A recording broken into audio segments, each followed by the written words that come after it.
Samen daar weet je het nog net, het begon nog wel mooi wat lichter rein en de Aroene nacht ik eens even wat rein.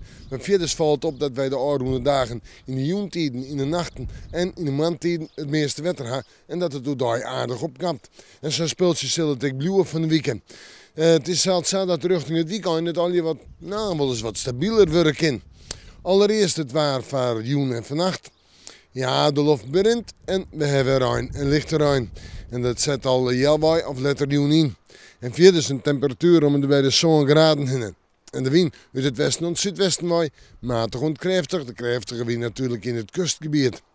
Morgen in de maand is misschien nog een drupje ruim, maar verder hebben we toch de zinnen eruit en terug bij. Er is ook nog wel een protte bewolking, maar wij gaan even de zinnen. De temperaturen zijn tredje, misschien op plakken 14 graden, nog altijd een koel waar. De wind komt uit het zuiden en het zuidwesten waai en is zal matig en vrij krachtig of krachtig wezen, de krachtige wind in het kust- en maatgebied. We zeggen vooruit.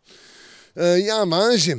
Nou ja, geen droge dag, beslist net. Meest bewolkt uit een droog rein of lichte rein. Temperaturen zijn 14, 15 graden.